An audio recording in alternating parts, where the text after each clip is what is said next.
Hi guys, my name is Ashish from Global Pathways and we are back again in our IELTS online course. We covered yesterday the listening, reading, writing formats. Today we are covering IELTS speaking. So we will be focusing on how to get maximum bands in IELTS speaking. IELTS speaking में कैसे हम ज़्यादा से ज़्यादा score लाएं. First of all, it is very important to understand the format of the test. IELTS speaking test किस stages में होगा and उसके क्या marking criteria हैं, that is very important. So as you know, IELTS speaking is a 10 to 15 minutes test. सिर्फ 10 से 15 minute का test है. But because one-on-one test है, you will have to go to the exam center and sit across the table with an examiner. आपका test एक examiner लेगा. कई बार students पूछते हैं कि सर ये एग्जामिनर कौन होगा, फॉरेनर्स होंगे क्या? नहीं, इंडिया में कोई फॉरेनर्स नहीं आते हैं टेस्ट लेने के लिए. These are Indian people only but highly qualified and उनकी इंग्लिश काफ़ी अच्छी होती है. सो डोंट वरी, कोई फॉरेनर नहीं होगा वहाँ पे, इंडियन पीपल ही होंगे. एंड 10 से 15 मिनट आपका टेस्ट चलता है. वन ऑन वन होता है, सिर्फ एग्जामिनर रहता है एंड आप रहते हो. The test is recorded, test audio record होता है ताकि कभी आप बाद में if you want to put a inquiry of results, आप अपना टेस्ट रीचेक करवाना चाहो तो उसके लिए the test is recorded in audio. Very important, test day पे आपको अपना ओरिजिनल पासपोर्ट लेके जाना होता है. Don't forget your original passport. You take your original passport and you go there. It's a small cabin basically where they've set up their and उस cabin में examiner is already sitting. आपको जाके, so what I suggest is always ask for permission. May I come in? Greet the examiner, good afternoon, good morning or whatever, and ask permission before sitting. Right? बैठने के पहले please ask the examiner, can I have a seat, can I take a seat, so that it looks respected. कई बार students confuse हो जाते हैं कि अरे it's an interview, it's a test and it's an interview, what should we wear, what should we not wear. तो remember guys, IELTS speaking is not an interview, it is an English test. You don't have to dress up formally, you don't have to put on a tie, you don't have to put on a coat, but be presentable. That is what I suggest because it is a test, so be presentable. No formal attire is required. You can go in casual jeans, shirt, t-shirt also, but it should look presentable. That's what I say. Plus, it's an speaking test, so don't use slang words, right? Yeah, wanna, gonna. Don't use these type of words. Try and use semi-formal words mostly. And be on time, most importantly. So these are basic things which you have to keep in mind. अब पर mostly students का question ये होता है कि how will we be marked, हमारी marking कैसे होगी, because it's a subjective test. There is no कोई सेट नंबर ऑफ क्वेश्चंस नहीं है, कोई सेट नंबर ऑफ आंसर्स नहीं है. So it is very important to understand the marking criteria of IELTS. So IELTS speaking test is divided in three parts. Part 1 is introduction and interview, you can call it. Introduction and interview में they ask you basic questions. Like first of all, they will ask you what is your name. They will ask you to show your ID proof, which is your passport. So you will, once you show your passport, your identity is confirmed. Then they will ask you basic questions like why are you taking the IELTS test, or what do you do? Do you work or do you study? Where are you from? What kind of a neighborhood do you live in?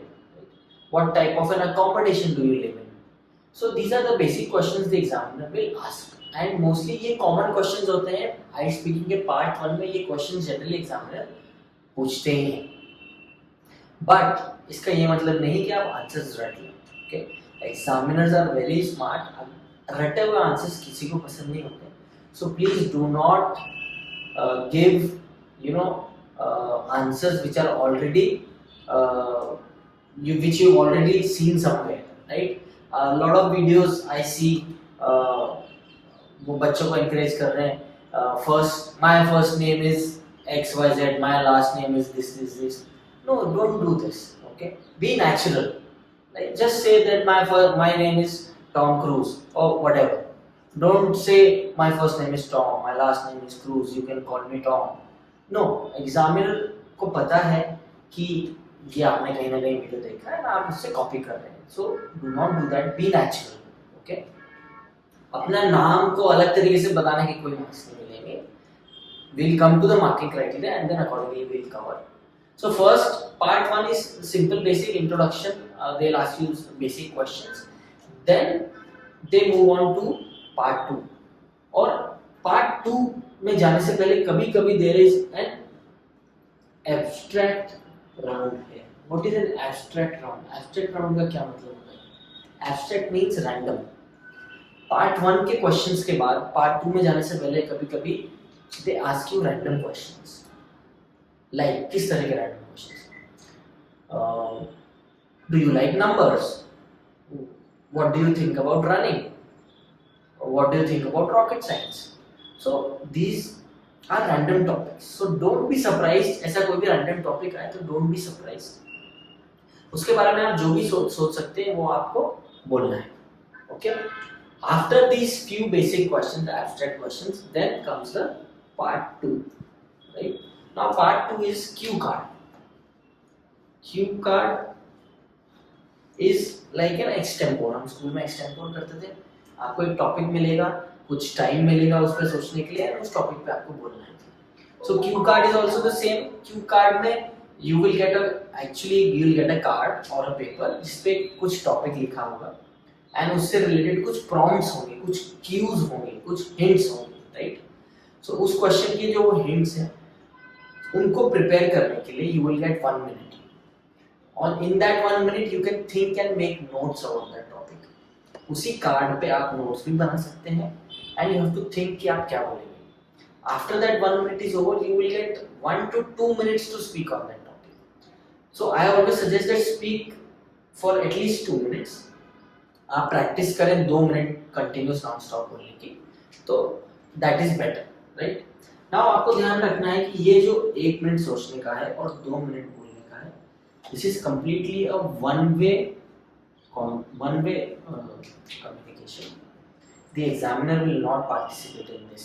Okay, कई बच्चे ऐसे आते हैं और sir ये Q card क्या मैं change कर सकता हूँ, can I change this, what does this question mean, इसका क्या मतलब है, इसमें मैं ऐसा बोल सकता. Nothing. The examiner will not answer anything to you. Question जो दिया it will not be changed. आपको जितना समझ में आ रहा है उसके हिसाब से ही आपको बोलना है. Examiner will not help you out in this section. ये 3 मिनट पूरी तरह से आपके हैं. How you utilize it that depends on you. So do not try to change the question. Do not ask the examiner कि इसका क्या मतलब है, इसमें मैं ऐसा बोलूँ या वैसा बोलूँ. व्हाटएवर आपको समझ में आ रहा है, जो आपको समझ में आ रहा है उस पर आपको 2 मिनट बोलना है. Right, this is cue card. 2 minutes you have to speak continuously. Okay, then comes part 3. Part 3 is extended discussion. Extended discussion में एग्जामिनर अगेन हो सकता है ये क्यू कार्ड के जो टॉपिक है इससे रिलेटेड ही कुछ क्वेश्चंस पूछे आपसे. क्रॉस क्वेश्चनिंग करे, आपने जो भी ओपिनियन दिया है, व्यू दिया, उसके ऊपर क्रॉस क्वेश्चनिंग करे कि ऐसा क्यों या ऐसा क्यों नहीं. They will try to get you nervous cross questioning करके, बट डोंट बी नर्वस. जो भी वो क्वेश्चन पूछे उसका आंसर देना है. राइट, एक्सटेंडेड डिस्कशन में again they will ask some, they might ask some other topics also. उस पे आपको और डिटेल में आंसर्स देना है. Right, you have to give detailed answers. ठीक है, so this is part 1, part 2 and part 3. So how to give such answers कि हमें ज्यादा बैड मिले. तो कुछ बेसिक चीजें हैं जो आपको ध्यान रखना है आइल्स में, स्पीकिंग में. Do not give 1 word or 2 word answers. Okay? No short answers.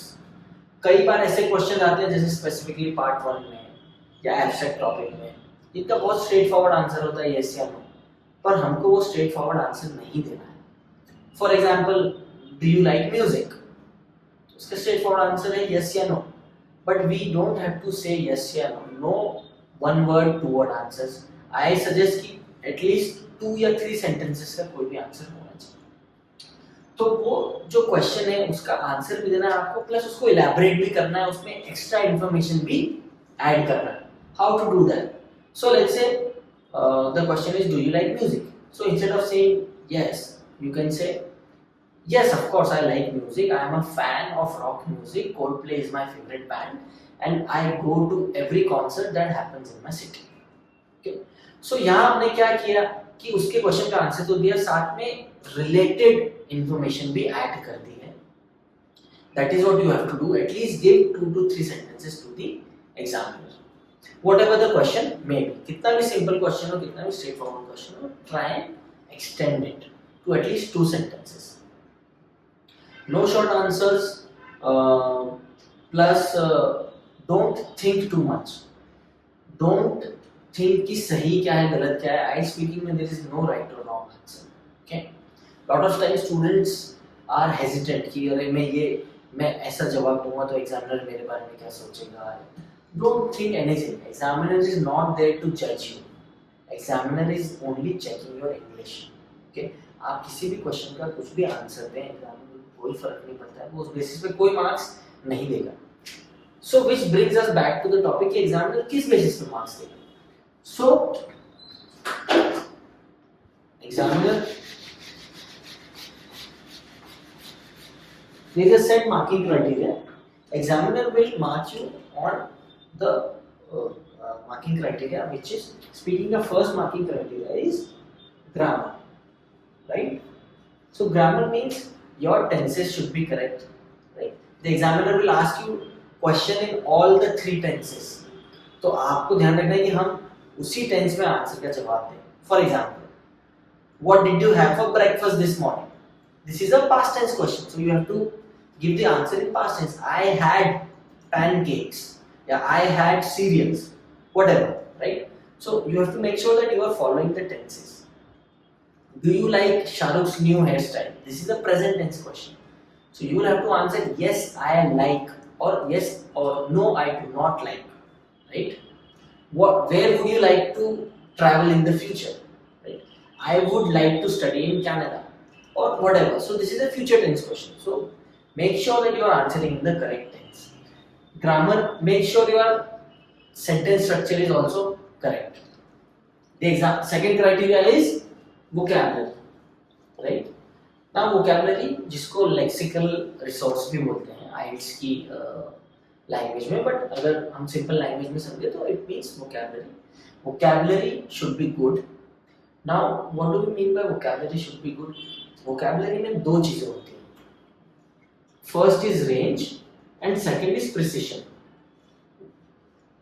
Range का मतलब कि एक ही आइडिया को एक्सप्रेस करने के लिए आपके पास कितने अलग अलग तरह के वर्ड्स हैं. तो examiner wants to see your range of words. That is very important in IELTS speaking. आप अलग अलग तरह के वर्ड्स यूज करें. फॉर एग्जांपल हैप्पीनेस की अगर बात हो रही है तो क्या आप हैप्पीनेस ही बोल रहे हो, या फिर आप अलग अलग वर्ड यूज कर रहे हो like ecstatic, joyful, blissful, whatever in the proper grammar. तो वो रेंज ऑफ वर्ड्स आपके पास होना चाहिए. पर इक्वली इंपॉर्टेंट है प्रिसिशन. प्रिसिशन का क्या मतलब है? Precision means accuracy. सो नए वर्ड यूज करने के चक्कर में हमको उसका गलत यूसेज नहीं करना है, ये ध्यान रखना है आपको. Usage should also be correct. So ये 2 चीजें वोकैबुलरी में देखी जाती हैं. Third marking criteria is fluency. Speaking marking criteria fluency. Fluency, a lot of students they get confused. उनको लगता है फ्लुएंसी का मतलब स्पीड है.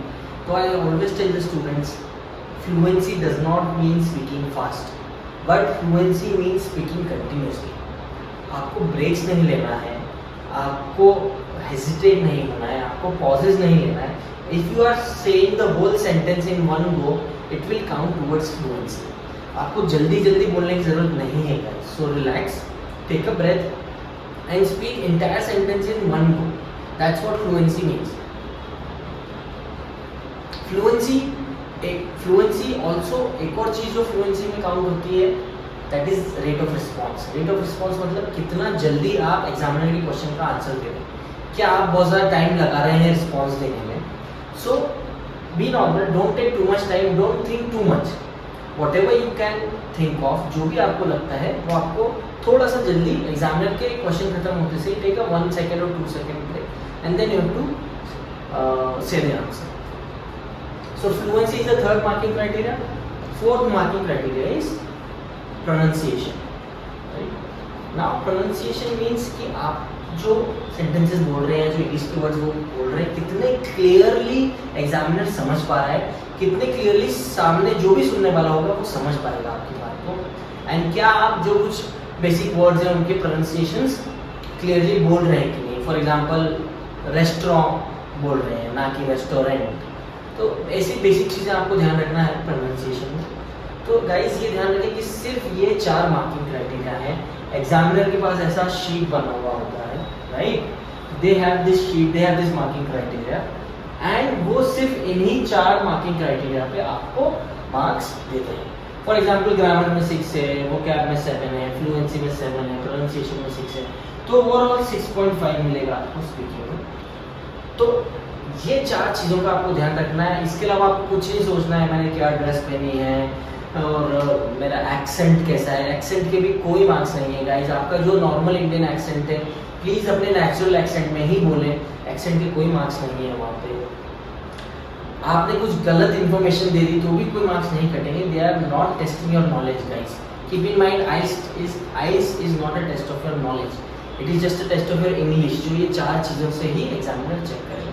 तो even if you are if you don't know something about this topic, for example let's say what do you know about rocket science, right, तो डरना नहीं है कि यार मुझे तो रॉकेट साइंस के बारे में कुछ पता नहीं है, मैं क्या बोलूँगा गलत हो जाएगा। डोंट वरी, एग्जामिनर आपसे कभी भी इंफॉर्मेशन बेस्ड क्वेश्चन नहीं पूछेगा। इंफॉर्मेशन बेस्ड मतलब वो ऐसा नहीं पूछेंगे कि रॉकेट्स कैसे बनते हैं, how are rockets made, no they will not ask. He is always asking opinion based question कि what do you think about rocket science? तो you can think anything about rocket science, right? So you don't have to be an expert.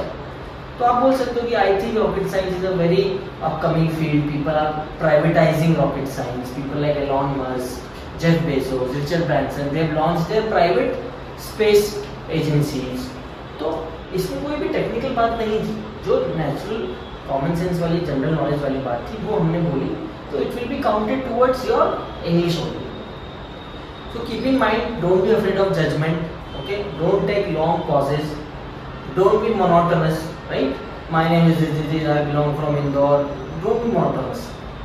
Bring expressions into your speaking, right? Don't give short answers, right? And keep in mind that the examiner might not be looking at you directly. हो सकता है वो अपने laptop में या computer में marking कर रहा हो। So don't be surprise. कई स्टूडेंट्स आता है कि सर मैं बोल रहा था वो तो देख ही नहीं रहे थे मेरी तरफ, तो मैं डिसअपॉइंट हो गया। It's okay, examiner is listening to you, तो यू कीप स्पीकिंग। आप उसके एक्सप्रेशन देके अपना स्पीकिंग ना रोकें। कई स्टूडेंट्स के साथ ऐसा होता है। So don't be afraid of the examiner. अगर वो कोई एक्सप्रेशन देता भी है आपको तो don't be afraid, don't change your answers और डोंट बी शॉक्ड, राइट। तो ये बेसिक चीज़ें कुछ आपको ध्यान रखना है स्पीकिंग में। बी नेचुरल, जितना आप नेचुरल रहेंगे, कुछ भी याद किए हुए आंसर्स नहीं बोलें प्लीज़, वहाँ रटे हुए आंसर्स ना बोलें। Be natural, be relaxed, don't try to speak very fast, okay. Examiner का क्वेश्चन अच्छे से सुन के उसको समझें and then you give the answers. 10 to 15 minute से if you are relaxed, if you take a deep breath, आपका आधी चीज़ें सॉल्व हो जाएंगी। बिकॉज मैक्सिमम टाइम स्टूडेंट्स के साथ ये होता है कि वो नर्वस हो जाते हैं स्पीकिंग में। कई बार एग्जामिनर के एक्सप्रेशन देख के नर्वस हो जाते हैं, कई बार एग्जामिनर का एटीट्यूड देख के नर्वस हो जाते हैं। तो don't let it affect your speaking, क्योंकि आप अपने नेचुरल वे में बोलिए, right. Even if examiner gives you any cross question करता है तो आप उसको नेचुरली जो भी आपको लगता है आंसर वो दें। आपके ओपिनियन के कोई मार्क्स नहीं है वहाँ। फॉर एग्जाम्पल एग्जामिनर क्वेश्चन पूछता है कि do you think India is a good country to live, तो हमें ये नहीं सोचना कि यार एग्जामिनर तो इंडियन है, मैं इंडिया की बुराई कर दूँगा तो मार्क्स काट देते हैं। नो, वो सिर्फ आपकी इंग्लिश चेक करेगा। You can say that I don't think India is a good country to live, और यू कैन से कि I think India is a good country to live. It doesn't matter, आप yes बोलें या no बोलें, examiner आपके marks नहीं काटेगा। सो this is the basic of IELTS speaking. If you want to understand how to deep dive into all the 3 parts, follow our channel. We'll keep posting more videos. Send us a comment if you are having an IELTS test recently. We'll definitely help you in how to score good marks in IELTS. Thank you.